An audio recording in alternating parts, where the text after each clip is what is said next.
drop his ashes out there. That's what he requested to do.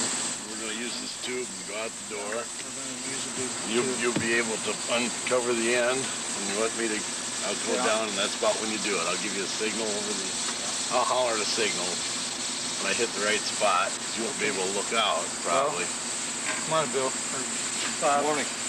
Sure. Good morning, John. Good morning, Jim. Hello, Bob. Morning. Glad to see you this morning. Got a solemn thing here, but I'm glad to be here. Joe had asked to be spread over his field, so we're going to do that today this morning. I understand, Pete, you fellas had dispersed pizza ashes previously. Yes, we did that when over Akron Municipal Airport when Pete died, right? And then Joe made a similar request only at his place. Yes, he did. He wanted over his field. And I use this here for Pete. Yeah, it was a longer runway up there, so I figured we'd better go into something a little bigger so it'll go out faster. Because his runway's so short. Yeah, sounds reasonable. That runway's 10 or 1,200 feet. We're going to have to... Well, we'll help you here. Get this thing loaded up. What can we do? First of all, we got some saran wrap around this end here. Okay. Make it long enough so it's got catches of wind. I see. And that'll just pull off, and then the ashes just slide out, right? Yeah, the wind. Okay. Wind catches it. And it just has a rubber band on there to hold it on. Okay. And when the wind will catch it this way and pull the thing off. Gotcha. Well, should we tape that before we head out so it doesn't go? Or well, we'll put an extra rubber band on. All right, that's a good idea. Then we'll take one off. Does that thing come off in pretty quick time? Yeah, it comes off just as soon as you get it down in the slipstream. Yeah. This is what's left of Joe.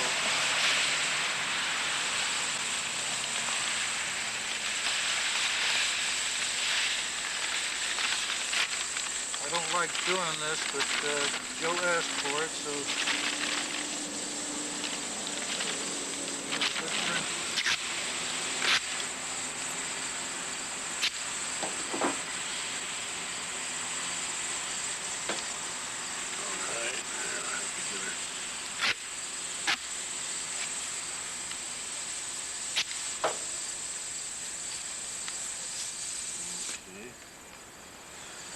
Good.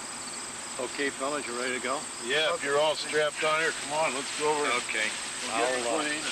You get her loaded up in a plane, and I'll reach up there. I'm going to go up to the top.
My dad used to say, now when I die, I want 4 old men to take me up on the hill and bury me. Yeah.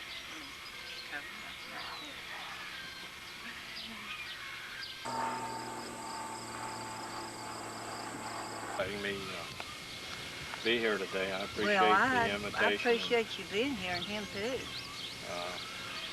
Joe was a friend, and I wanted to be here for today, dropping his ashes. Joe and I knew each other a long time. We had a lot of fun together, and we went through some scrapes together. Yeah. So. He's coming in on power a little bit.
About why all these airplanes are here.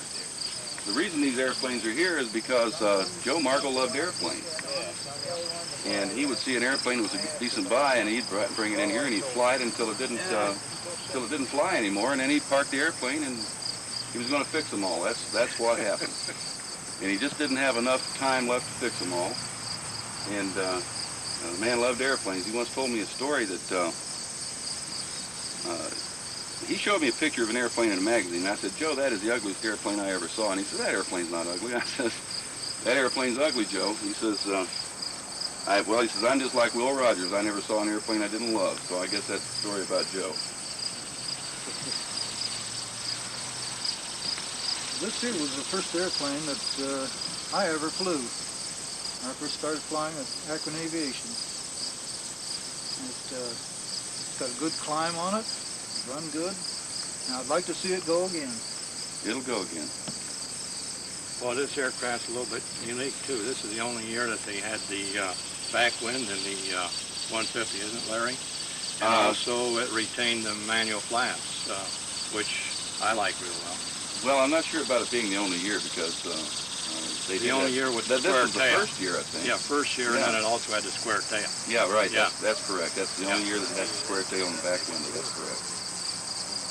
And they do fly nice. It's a nice flying Oh, well, aircraft. we all learned to fly in those airplanes. I learned to fly in them. I tested in those airplanes. I didn't. Cub, man. I got Cub, checked way out back once. there, yeah. And I learned to fly in Cubs. You know, Then I get checked out in those. He's got one in the barn that I learned to fly in, but I didn't have any radio, so I had to use one of these to take the test with. the first time I got in an airplane that had a wheel in it, I started looking for turn signals. Well, I'm going to tell you something. I was used to a stick. When I had my forced landing in North Carolina, I found out there's something really missing on airplanes. It's horns, because the people on the ground can't hear you coming. They need a horn. Let them know you're coming. Yeah. Especially when that motor quits, huh? Oh, boy, I'll tell you, it gets I warm thought in that there. was the horn. That's a panic button. Is that what that is? Well, it must have been a panic. I tore the wings off of it.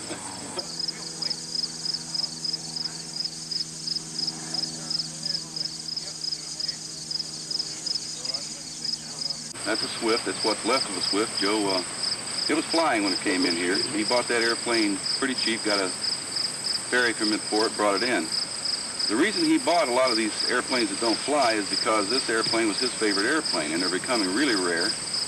And he has one that's all in one piece intact down in Wadsworth. And so these airplanes were parts for that airplane. And that's why everybody said, well, what's he doing with all those Swifts? There was a plan behind everything that man did. And his plan was to have parts to keep that airplane flying. And that's what it's all about. He had parts for everything. He's got engines for other airplanes because he's going to fly them forever. That was the whole concept, you know. And he just, I just don't think the days were long enough for him to fly forever on all of his stuff, you know. But that's the story about the Swift. Well, actually, he had, what, 4 Swifts, Larry? He's got 4 Swifts. He's got one down at Wadsworth, this one here. There's another one down here that's just the fuselage, but all the stuff's here to put these airplanes together. Yeah, everything is here. Everything's here. There's engines all over the place. Some of them I can identify. Some I have books for. Some I don't have books for. Airplanes that don't exist, I have books for. Airplanes that I have, I don't have books for. Is the engine still in this one, Larry? Yeah, the engine's still in this airplane. Let's go. And the inside is intact? The inside Okay. inside is intact? I mean, Yeah, everything is in that. Yeah, everything's in the there. airplane. Yeah, everything's in the airplane. A lot of this stuff is going to fly again. I mean, people are buying. I'm getting some serious people wanting these airplanes. Really? I got one guy that's a junk dealer. He's not going to get any airplanes because we're going to sell airplanes, not junk. We're not going to sell parts. Joe would have never sold these airplanes in pieces. Well, the Swift in the last few years, it became very, very desirable. They're putting larger engines on them, and you see some beautiful ones. I've seen them down at Carroll County and down at Wadsworth Municipal. They're really doing some nice jobs on them. I think they're putting up to, what, 200 horsepower on them? Oh, they're putting 200 horsepower on them, but the big thing is these airplanes at one time nobody wanted, and now it's not unusual to see one in trade a plane for $80,000, $100,000. Yeah. I mean, sought after. Well, they're a poor man's fighter plane. That's why Joe loved them. Yeah. And that's what they look I'll like. tell you, they are nice-looking aircraft. Yeah. They're painted up and flying. Beautiful. Yeah, they're beautiful airplanes. Do you guys want to walk down by the Waco here and take a look at the Waco? That's the one the whole world talks about. That's the one I want to see. I want to see the Waco. You guys want to do this? Really sought after. Yes, because my sister said in California that they had, what do you call these airplanes? No, well, antiques. They had a show, and I told her the show. Okay, this airplane is the one that the whole world talks about. Everybody wants it. It's a valuable airplane, even though it's sitting there rotting down. I mean, there are people who will take that airplane and completely rebuild the fuselage. Wings are good. Everything's good about it except that engine and that fuselage. And everybody wants it. There's a Waco UPF. That airplane was made in about 1940-something. And he flew it for years. I've got pictures of him and Jean on it when she was a young lady. Oh, yeah? Really? And That's a UPF-7 then? that's a UPF-7. Yeah. You know. And the wings are in the barn. They're in perfect condition as far as I can determine. The airplane's sitting out here, and I've got all the papers on it. Everything's there. I searched and searched and searched till I found those papers. I mean, I guess the way I met Joe was I tried to buy that airplane. And I came out, and Jean was a little younger back then. It was like 25 years ago. And at the time, the airplane sold for about $15,000 new. And so I'm standing on the back porch, and I told her that I'd give $8,000 to that airplane. Jean just got real adamant about it. That was her airplane. She got real adamant about it. She says, no money in the world to buy that airplane. So I said, well, I'll just stay around and see Joe. So Joe came in, and he got a little bit adamant about it. He didn't know who I was. And he says, I don't want to sell that airplane. But we became friends over the years, and I don't know why he liked me, but I liked him. And we became friends over the years, and I still don't own this airplane, so that's what happened. Now we're trying to sell it to somebody who can afford it. It got real valuable all of a sudden. He was pretty smart. So that's the story about the Waco. Yeah, well, they're really unusual, and there's a lot of people interested in them now. In fact, Joe and I had a mutual acquaintance that had one that he would like to restore, and he would like to get in touch with you in regard to buying this aircraft. Well, we're taking bids on the airplane. Anybody who's interested in this airplane can send me a bid, and we'll certainly consider it. Okay, I'll sure let him know. But if it's real cheap, I'm going to buy this airplane yet. Yeah. So we're going.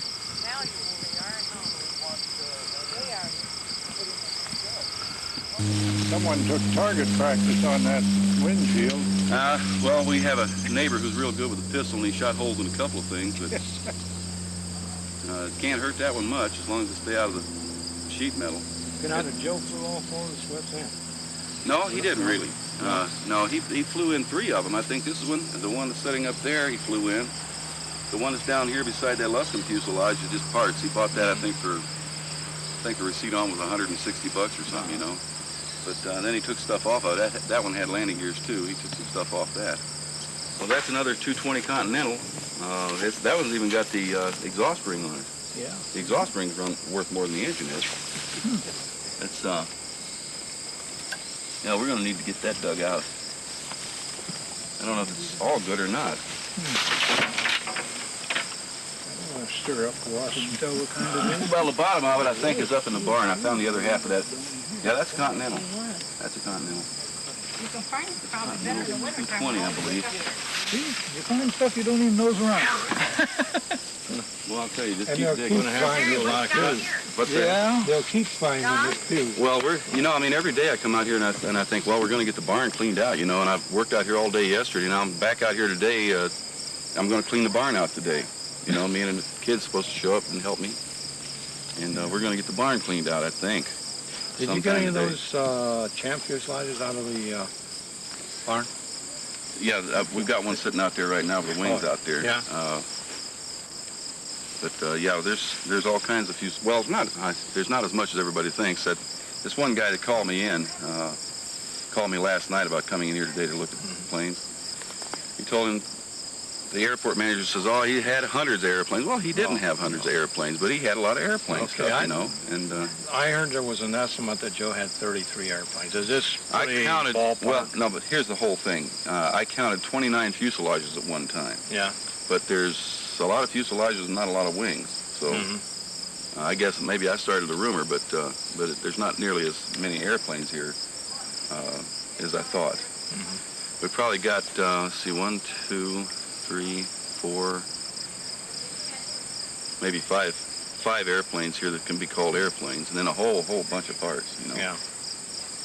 But there's still a lot of stuff here for one little guy to collect. Are the wings and everything for the Luscombe here?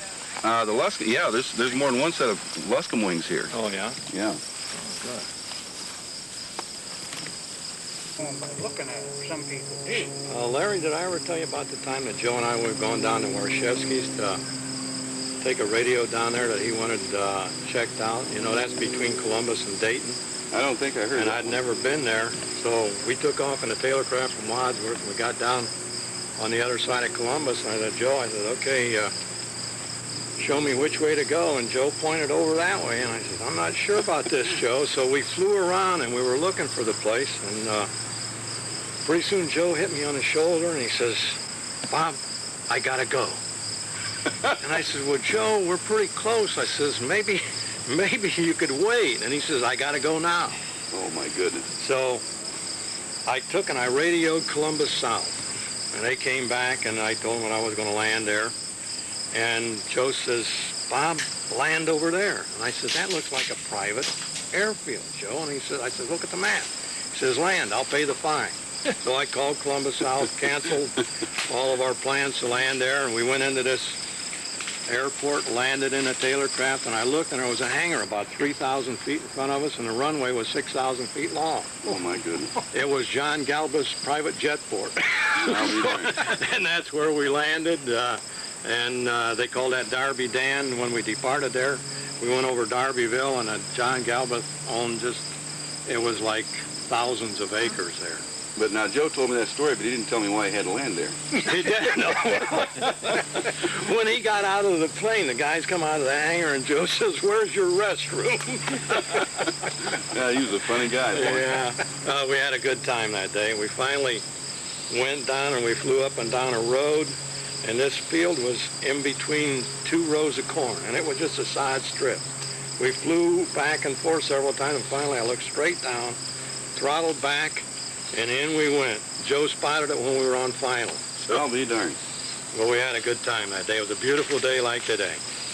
Well, you remember when I flew that ultralight of his? He bought that ultralight. Yeah, I remember that well. Well, he bought an ultralight, and it's this landing gear was bent. Everything was bent up on it, so I spent the whole day out there, welded up the landing gear and put it together. And Joe just waited down there. We started the engines, and he was down there helping every minute of the time. And now, he had never seen this airplane fly, right? Mm-hmm. So he was there all the time, and your story reminded me of this. So I get it all ready, and we crank up the engines, and they were running pretty good. So I do some taxi runs, you know, get it off the ground a little bit, drop it back, all the things a great test pilot's supposed to do. And so Joe has to go up to the operations building. I didn't know why Joe had to go to the operations building, but he had to go to the restroom. Yeah.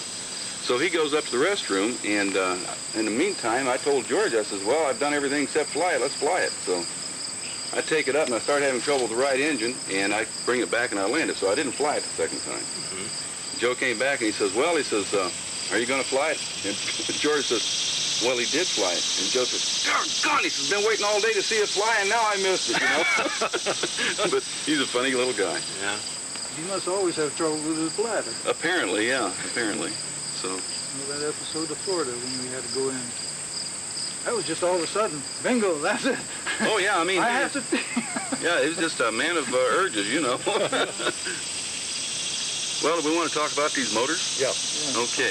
Wait till I get up here a little bit. Okay, everybody that sees this says, boy, what a sin this is. All these motors laying out here just rotting. Well, if you'll notice real close, those motors are laying on old wood. These motors have been here so long that there was a shed here that protected those motors, and the shed rotted away and fell down over the motors. So the motors were left out here, and I guess he could have had help to move it, but he never asked for it, and the motors are pretty much scrapped now. There's a lot of good parts in them, but a lot of weather damage there. But now, he wasn't the kind of guy to just bring them out and leave them lay out in the open like that. He just got old, and so did the building. Joe was always a good mechanic, mechanically wise. He was knowledgeable about everything. He could take a car apart and put it together in no time. And he was always there when we needed help with the car. He was very good at that. Yeah, I see this motorcycle around inside Motorcycles, there. he was crazy That's about what he rode motorcycles. down That to was the the airport, first I thing think. he was. He loved motorcycles. Oh, he loved motorcycles, and he was a daredevil on them. Well, he loved everything that could kill him and didn't. Yes, You know? he used to go across the street at the school on the steps with a motorcycle, going up and coming back down. It almost gave my mother a heart attack every time he did that. Not Joe. He wouldn't do that. Oh, he was a daredevil. He was really comical. Yes. But he was good. He was good-hearted. Oh, yes, Nothing he he was. wouldn't do for us or anybody. He was very good-hearted, soft-hearted. And your family lived out near Atwater, didn't they? We lived in Edinburgh, Edinburgh, and then we moved to Kenmore. Kenmore. Yes, we had a farm. We lived on a farm in Edinburgh, Ohio. Edinburgh. And then Joe was how old probably when he came to Kenmore? That I couldn't tell you. I was little. I mean, I was about 9, so let's just say, okay, he's about 5 years younger than, okay, figure it out. Well, his older brother, Pete, basically raised Joe, didn't he? Well, he took care of the family, That's period. what I thought. I mean, That's what I because he thought. went to work when he was 15 years old. He worked in general. And we weren't very good, you know, as far as depression and all that. And he helped the family. He took care of the family. Yeah, Joe had a lot of respect for Pete. Yes, he did. He talked about him a lot. Yeah. And then we moved to Kenmore, and then he had built his mechanic garage in the Kenmore there, and that's where he did all his mechanical work. You know, you don't realize, see, I'm the guy that's going through all the papers and stuff. And you don't realize how little you know about the people you've known forever. And I learned a lot about Joe. And he was a great mechanic. He was. Oh, yes. Some guy, I mentioned it down at the airport, some guy was looking at one of the airplanes, and I said, well, Joe kept this airplane in good shape. And this guy says, you mean he wrenched on his own airplane? I says, yeah. He's probably a better mechanic than most of the other mechanics I know. Certainly. So, in other words, I'm afraid to fly it if somebody else wrenched on it. I'd fly anything that Joe ever wrenched on, and that's how I felt about him. But I have a letter from Harry Truman that I found in his papers. For Joe? Really?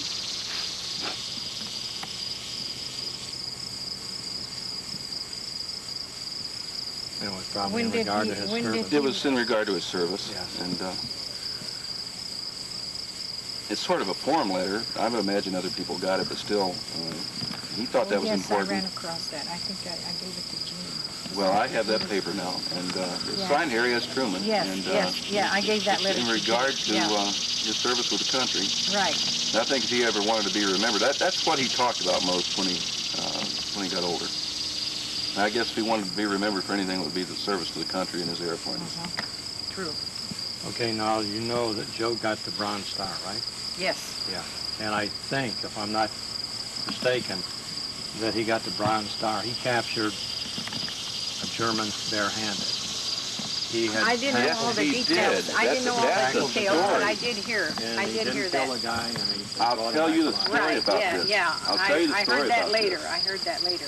Joe, well, it's sort of a, Joe captured this guy. I mean, the guy just basically gave up to Joe.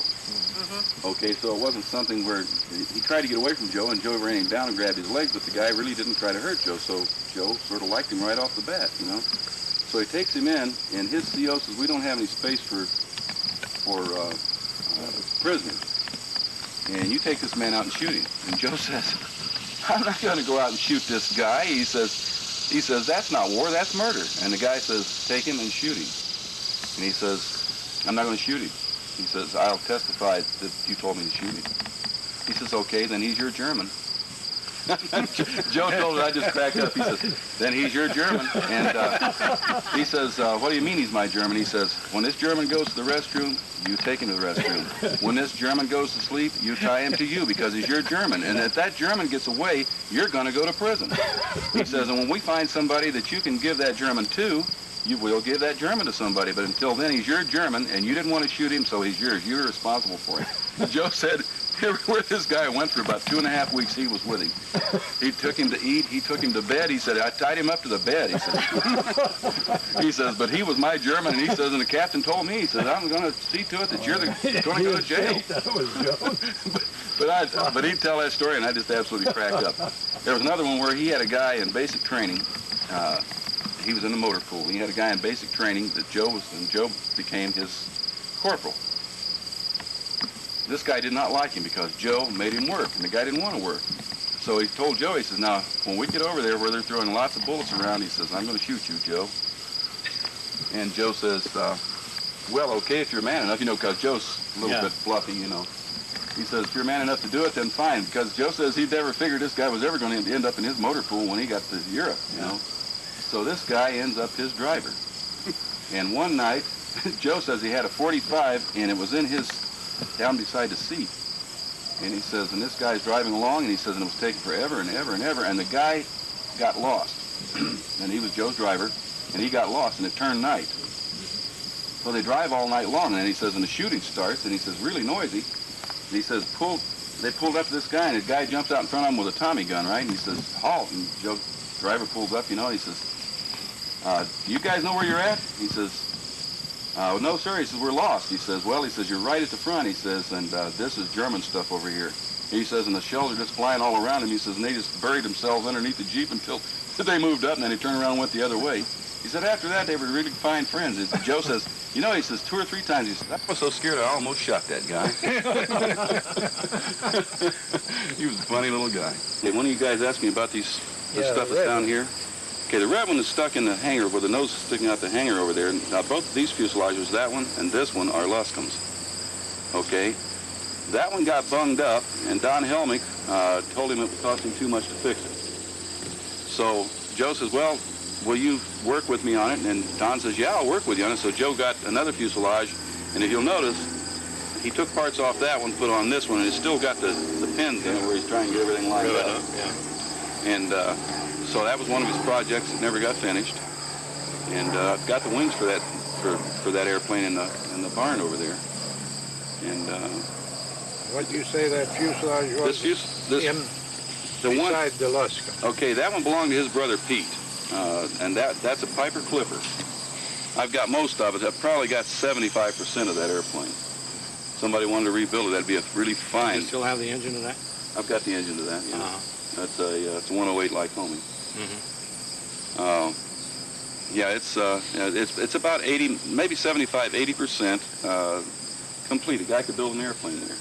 And they're a really classic airplane, really a nice little airplane. Is the fuselage pretty good on it? It's in pretty good shape, really. I mean, you might have to replace a tube or two. But in general, the airplane is in really good shape. Okay, now it's a PA-12 or 14? PA-16. 16, okay. It's a Clipper. It's a four-place airplane. Yeah. It's a little four-place airplane. Yeah. Okay.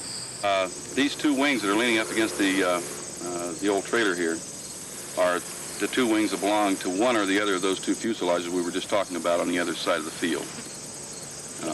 And those are perfectly good wings. Now this trailer, is this full of airplanes That too, or trailer motorcycles? is full of anything you can dream of related to motorcycles and airplanes. No kidding. From tanks to motors to bent props to whatever you want to talk about. Well, did Joe have quite a few Harleys too? Or? No, he didn't. Well, he had Harleys, but they sort of, I've got some Harley parts laying around. I got to get those dug out so somebody can look at them. But there's no whole motorcycles here except for foreign stuff. He really, you know? he really liked the Honda Gold one. Yeah, he went with the gold wings. He didn't think the Harleys were any good anymore. The airplane was built under contract to the U.S. government for reconnaissance work and liaison work in the Second World War. Yeah. And that airplane was built about 1943. Joe bought it, brought it here, and, well, he flew it. And he brought it here and parked it there, and it just sort of rotted. Got rusty and things fell apart on it. But it's probably one of the most original airplanes of its type here. Usually people have to buy things to build these airplanes. And this has got the original cowling, it's got the original everything on it. The instruments are still in there, all original. And the aluminum cowling here in the back, you know, the wraparound for the observer is there. This looked like this was by Aranca. That is Aranca. Yeah, that's a Champ. And that's an Aranca Champ. And everything for that airplane is here. We just pulled that out of the barn yesterday. All the parts are here for that airplane. You can see the tail surfaces, the vertical fin's in great shape. The fuselage is really good. It is? All the instruments are in it. All the tail surfaces are there. And you'll notice everything is still covered. That airplane was parked in 1953. No kidding. Yeah. And Here's a prop.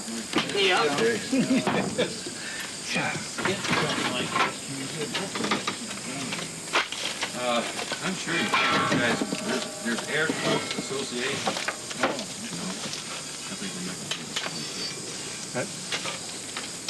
Here you go, Larry. What?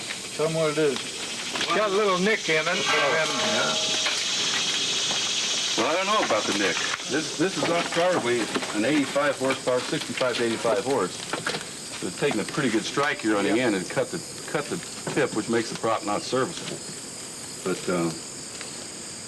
we don't know what the history is on this. I'm trying to find the prop that fits on PA-16 over here, and then I find out that that airplane hit a fence, so I sort of suspect that maybe this fits on that.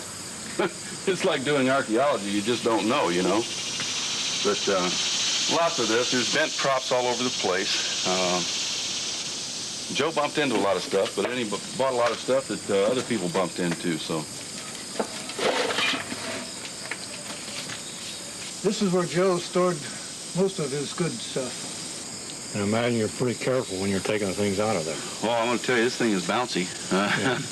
It'll get your attention. There was a couple of guys yanking on some stuff over here one day trying to see what was behind one of those panels. And I yelled and I told him, I says, hey, don't pull on this thing. The whole barn's moving, you know. So we had to wait on it. Everything we take out of the barn, See the big you can tell the difference in the structure. It moves, yeah. And, So it's only a matter of time. have to be careful. Got to get what we can out of here before it does come down. And we're a little bit afraid of these shingles. If they start loosening up, somebody can get scalped, you know. Hey, those things are heavy. Yeah. Well, that's why the barn. That's why I'm worried about it. There's so much weight on that Those roof. shingles, you know, you can sell those shingles. This is Joe's life up in here. Slate. Yeah, that's slate. These wings belong to the Waco. Where's the Waco wing? Right here. That's the only ones I haven't taken out yet. I don't want to take them out unless I got a place to put them. Yeah.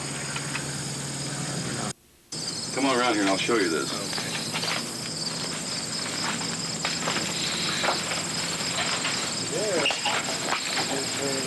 Heat shield off the radio. Underneath this sheet metal over here with the barn folded down on it, there's an engine. There's a 135 horsepower engine that's just in a ball. Okay. Joe had bought a really sort of rare airplane. It's called a Dart, but it was a clipped wing Dart. Okay. There's only a handful of these things that the originals even flying in the country. One of those burned down at Dan. At Dan's Airport, yeah. That belonged to Fred Lighting. Yeah. And And I said, boy, that was a sad picture. He's standing out there looking at the, you know, and it just looked like he wanted to cry. But the airplane was really rare. Joe went down to buy it. They checked everything over, you know, and gave him a ferry permit. And he starts flying back over the hills, and this thing quit on him. And really rough terrain. And when he went in, it busted up the airplane, busted the wings up, and busted Joe's back. And I mean, nobody was there. Joe crawled about a mile down the hill, and there was country folks had a little cabin there, and they kept him there for 2 weeks. They didn't even have a telephone and no way out of there. I mean, it was miles to the nearest town. And so they kept him there for a couple of weeks until he started feeling better, and then they got out, and Gene didn't have any idea where he was at. He was just lost. And so he finally got a message out to her that he was up there and he'd be home as soon as he could. And didn't even go to the hospital. He came back home here, got on a bus, came back home here before he went to the hospital. He didn't want to be in the hospital down there, you know. But his back was messed up because of this accident. Almost killed him. And he's just a rugged guy. Really tough little guy. But we got a lot of people looking at this airplane. Now the wings are they were already damaged and they're sort of holding up the barn. And we got a lot of guys want to rebuild the airplane. But first we got to get it out, rescue it from under the barn before we can even sell it, you know. No, like that right there, sort of corroded real bad. You have to remove all them dang rivets and get in there and clean out from under that and then put them back in, or what? It depends. I mean, there may be a wash or something you can put through that. I don't know. But, yeah, now, I don't even know what this thing's off of. This looks like fiber to me. They only knew of one or two others that were flying by. I don't know what that is. Don really took care of Joe in the later years here when he was sick. After the accident, he took him to the hospital, and you were really a true friend to him, Don. Well, Joe was my best friend, and I'd been away for a while. I come back and I went to the airport and asked him if Joe was around. He said, no, Joe hasn't been here for 5 days. So I said, well, anybody check on him? He said, no, nobody checked on him. He won't let anybody in anyway. So I come on up here to the house and knocked on the door. I could hear something inside, but he didn't come to the door. And I started to leave, and I thought, well, there's something wrong. But Joe didn't get to the airport in 5 days' time. So I went back up and I kicked the door in. And there he was laying in there. He hadn't eaten for 3 days, and he's been down on his back for 5 days. He'd hardly moved. So I told him I'd take him to the hospital, and you know, he wouldn't go to the hospital. I know Joe was like that. So I started feeding him. I fed him for 2 weeks up here, and he never got any better. So finally, I told him, I said, Joe, tomorrow you're going to the hospital. That's it. I said, I'll take you up to Vet's Hospital. So next day I come out and loaded him in the car, got him up to Brecksville. And they said he was too bad for him to handle up there. We'd have to call an ambulance and get him over to Wade Park.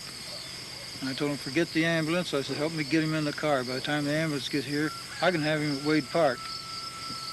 So I took him up there, and he was in there about over 4 months. And they got him out. And then he had the motorcycle accident. And he was back in at Wade Park again. I said, boy, Joe, I said, you lead just a special life. You can't say anything else, but it's special.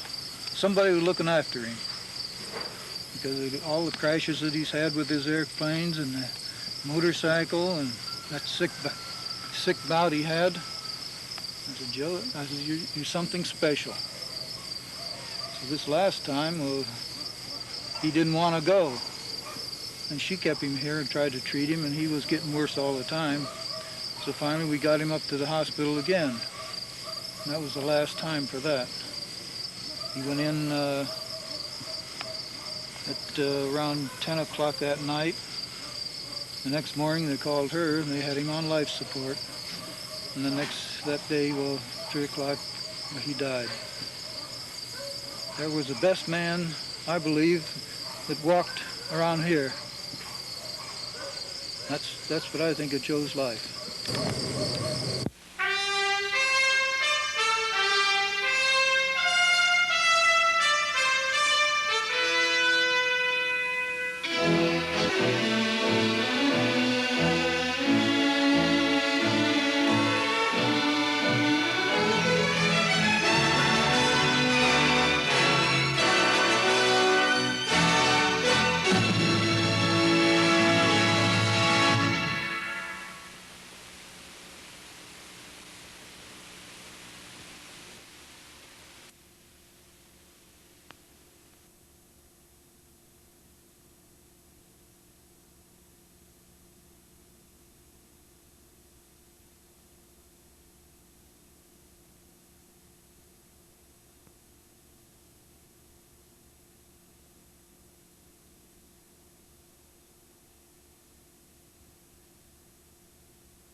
Bye.